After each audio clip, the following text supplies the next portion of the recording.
Você conseguiria nos explicar mais a diferença entre magia, feitiçaria e bruxaria? Sim, são todos termos correlatos. Magia é o fundamento secreto que interpenetra toda a criação, de modos que aquele que domina seu mistério se torna senhor do céu, da terra e do inferno, e modela o universo à sua imagem e semelhança. A feitiçaria é o próprio fundamento ancestral de toda magia. Ela é a magia primigênia por excelência, e é o próprio acontecimento da magia, o próprio exercício da magia. Né?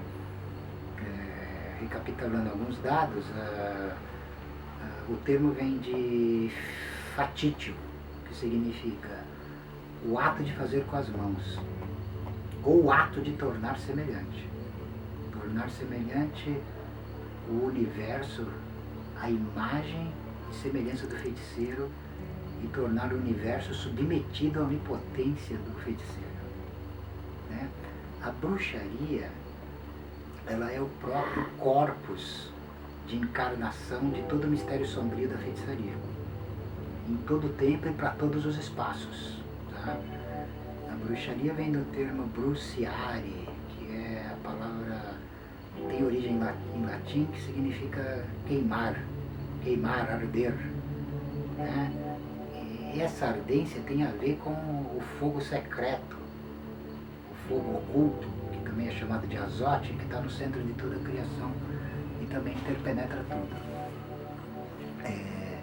De modo que a bruxaria pode ser, de fato, definida como o verdadeiro culto das sombras. Esse é o fundamento secreto da verdadeira bruxaria. Ela possui geometrias secretas pelos quais isso é definido, né? Que é o sabá, que é a celebração onde os feiticeiros, bruxos e bruxas se reúnem, com o diabo no centro, o homem negro do sabá, que é o iniciador, o mestre iniciador.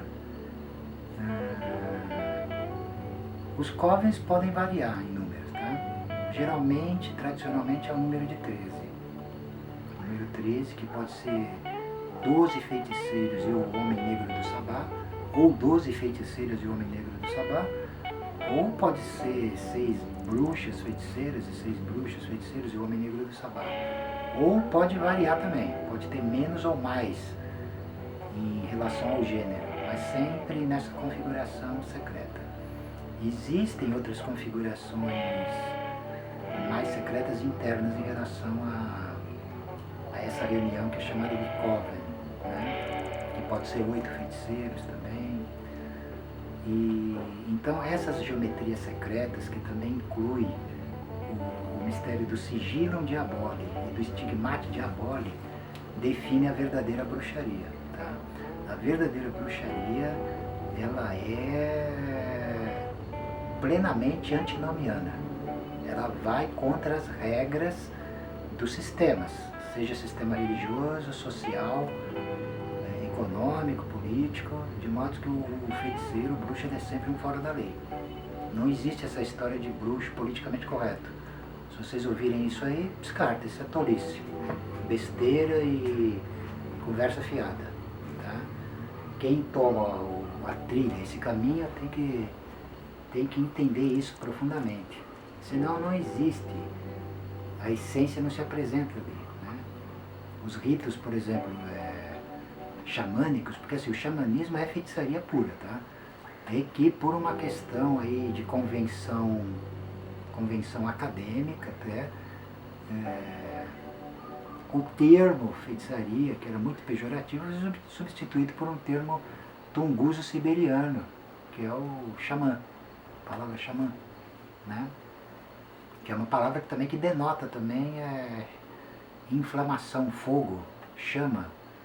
E também é um termo que designa visão, aquele que enxerga além dos mistérios das formas, aquele que enxerga no escuro, né? Aquele que desperta no âmago das trevas e tudo mais. Então esses são o sentido dos arcanos preliminares. para se entender a coisa. Elas são correlatas, mas ao mesmo tempo se contrapõem? Não há uma contraposição. Magia, feitiçaria e bruxaria são plenamente correlatas, tá? É que assim, uma coisa é certa, e tem que ficar bem claro aqui. Existem infinitas formas de você designar magia, feitiçaria e bruxaria. Por quê? Porque a definição por excelência está no plano da linguagem mítica. E é próprio do mito se apresentar com infinitas formas, mas sem jamais perder sua essência. Tá? Então existe isso, existe essa questão. Os processos e definições de magia, eles são muito amplos. Por exemplo, você vai encontrar uma oposição entre, por exemplo, magia branca e magia negra, mas é tudo magia. E essa oposição, ela também faz parte do jogo. Um jogo que é necessário para a manutenção do dinamismo, da perpétua criação e aniquilação. Essa perpétua criação e aniquilação, ela gera tudo que é de ordem criativa, tudo que liberta o gênio do ser humano para conquistas supra-humanas, inclusive. Pois essa é a meta suprema da magia. A onisciência, a onipresença e a onipotência. Né? É isso.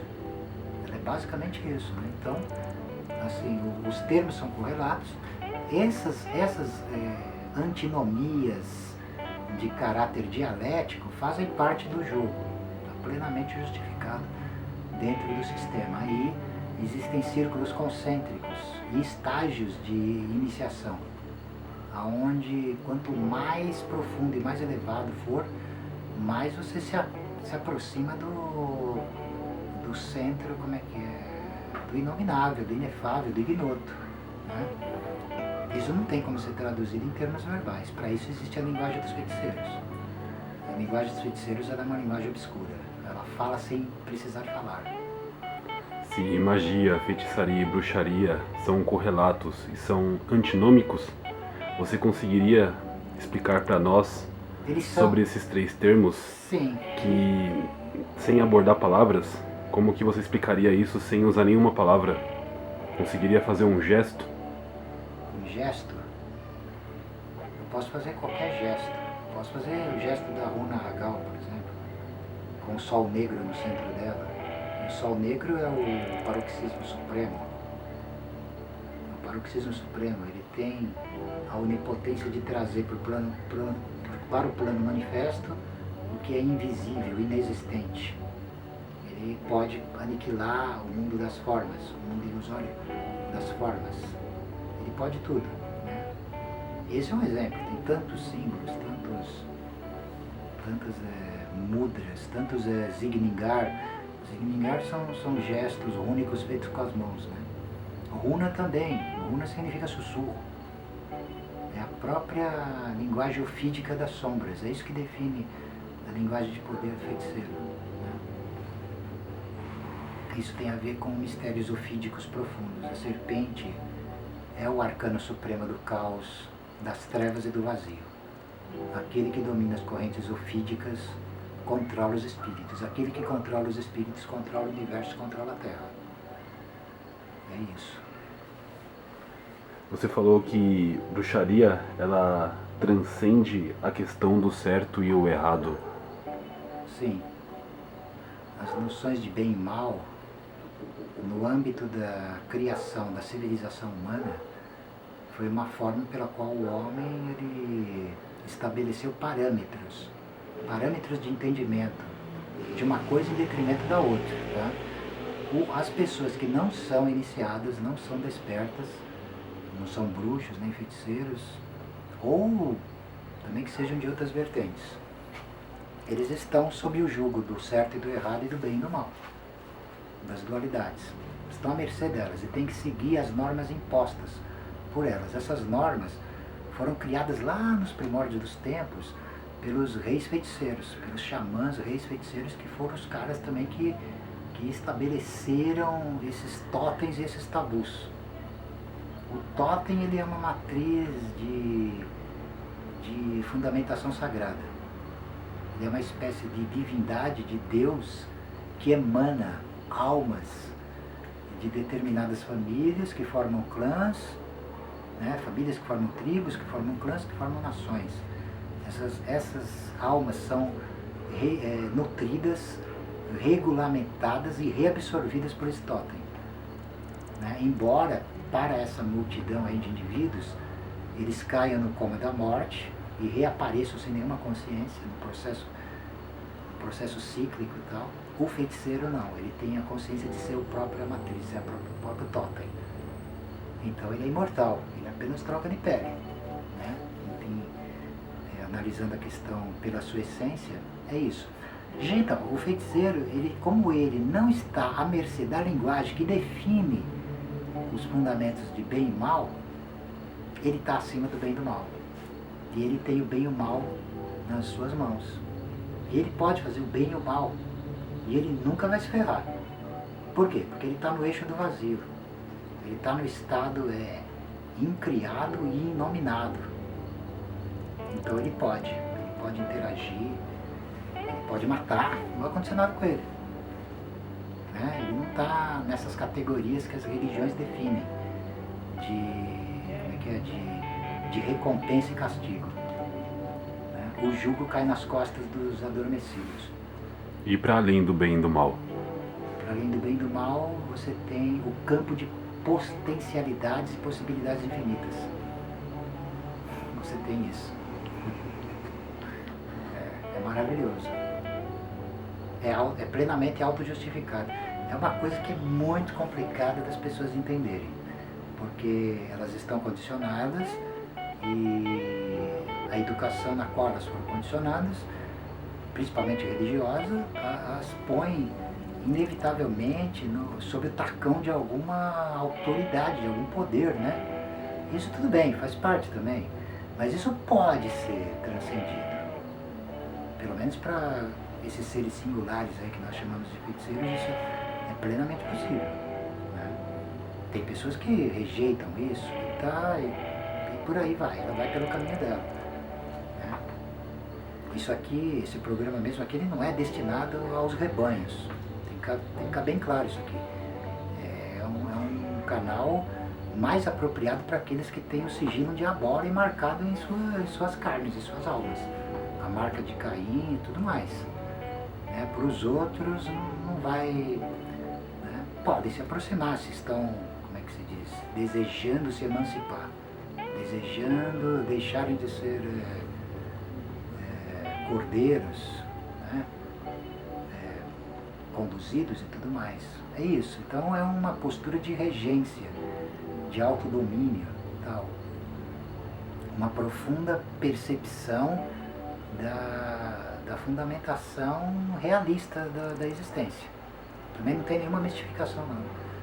É lógico que a linguagem da magia, ela é por si só fantástica, mas ela é terrivelmente fundamentada na realidade. Ela nunca se autoilude, nunca mistifica e nunca se procura tirar das próprias mãos a sua própria responsabilidade sobre todos os seus atos, né? Então isso tem que ficar bem claro.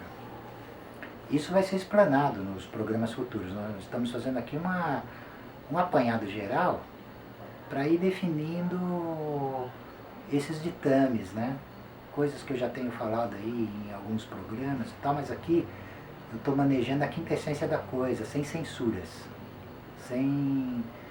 indo no âmago mais prístino da essência secreta disso, né? Nós vamos manejar muitos padrões de estranhamento, mas com incursões violentas na realidade, tomando ela de assalto, sem nenhum pudor e sem pedir licença a ninguém, tá? É assim que deve ser, é assim que um verdadeiro feiticeiro faz. Ele não pede licença, ele vai e faz. Senão ele não é feiticeiro. Ele é um seguidor de algum culto e tal, né? Então a coisa vai por aí. Você teria alguma mensagem para falar agora para esses seres estranhos que estão nos assistindo?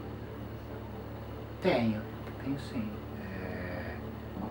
O trapezoide ofuscante, ele é a máquina que insurge para essa finalidade. para trazê-los ao esplendor sombrio da glória do olho de Azatoth, no abismo do infinito, o olho da velha serpente, né? E atingirem a precipitação abrupta no abismo, né? Para acenderem com a verdadeira chama da iniciação secreta. É isso. O nosso programa ele vai trabalhar dentro da linha do politicamente correto? Nunca, jamais. Nós vamos abolir essa desgraça de uma vez por todas.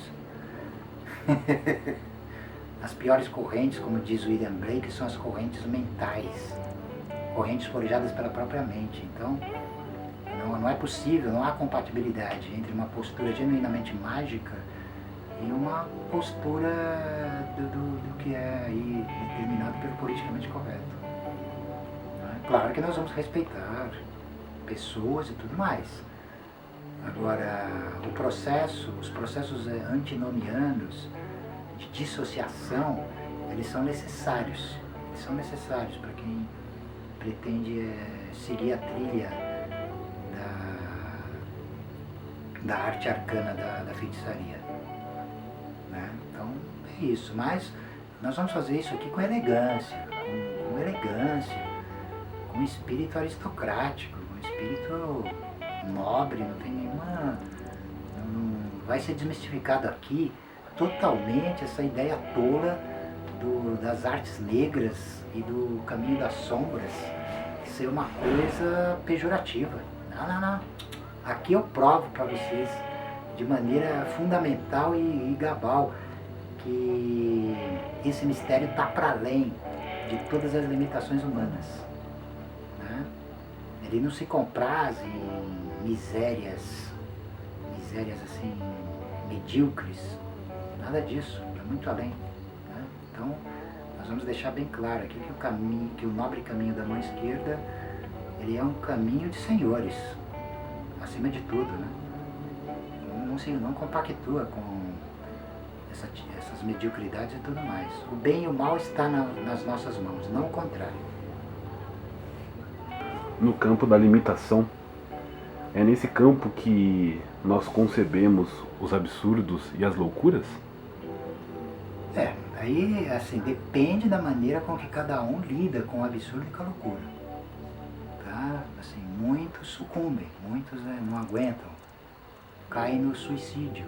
Ou um suicídio deliberado, quando você atenta contra a sua própria vida, ou aquele suicídio lento, que é uma negação sistemática do gozo pela existência. Você perde, né, o elan.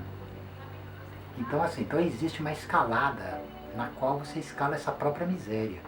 Você corta os degraus da tua ascensão na tua própria carne, né? Não tem nenhuma importância você descer a condição do verme, quando tudo que sobra de você mesmo cai nessa condição aviltante. Mas ali, se você conseguir entender, se você conseguir se alimentar desse veneno e realizar essa transfiguração, você se ergue mais poderoso ainda, tá? Então, assim, a loucura, o absurdo, assim, o universo, ele tem sim a condição do absurdo e tal. Quem quiser até saber mais sobre isso, lê as obras do Albert Camus. E sobre essa questão dos Tantras das Sombras? Tantra das Sombras? Tá. Eu defino o Tantra das Sombras como...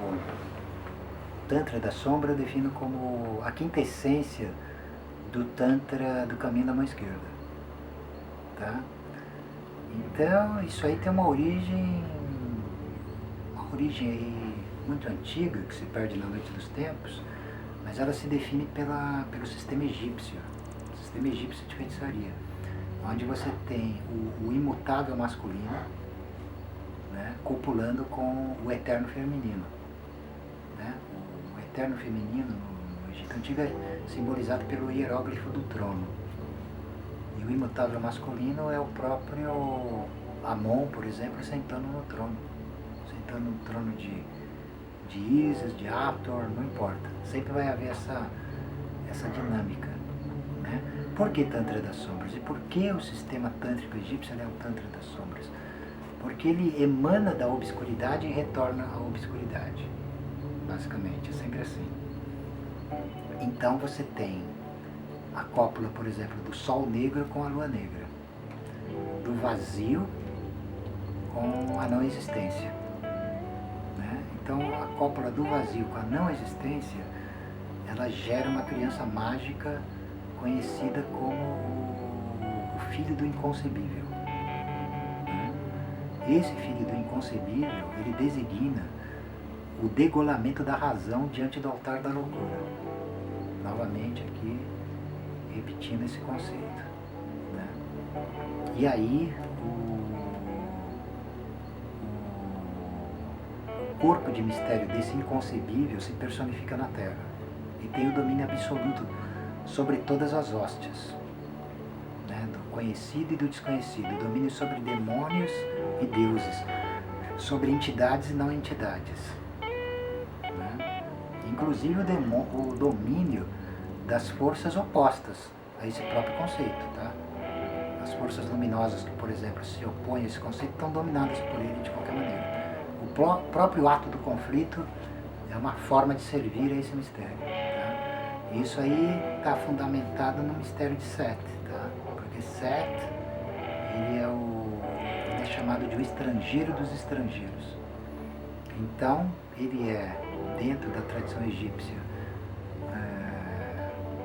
aquele Deus que rege os estrangeiros todos em relação ao Egito, e ele também é o estrangeiro que torna o Egito estrangeiro em relação a todas as outras civilizações e povos. Ele unifica esse paroxismo em si. Então ele tem o domínio total sobre o que eu chamo de espelhos adversos. A contenda suprema está nas mãos dele. Ele gera a contenda e ele se beneficia dela. É isso, por exemplo, que todos os verdadeiros adeptos das sombras, os que alcançaram os níveis maiores e máximos de iniciação, conseguem fazer. Né? Vampiros que se alimentam da própria contenda, que é gerada pelo seu próprio ato acontecimento, pelo seu próprio mistério. Tudo precisa de nome? Quando você elimina o pensamento entre o sujeito e o objeto, entre o conhecedor e o conhecido, você atinge o domínio da essência do silêncio. E aí você conquista a comunicação absoluta. Não há mais necessidade de nomes. Nesse estado, não. Nossas considerações finais, então, feliz solstício de inverno para os que estão no hemisfério norte, feliz solstício de verão para os que estão no hemisfério sul, e para aqueles que desejarem se aproximar do esplendor sombrio do trapezoedro ofuscante, se inscrevam no canal.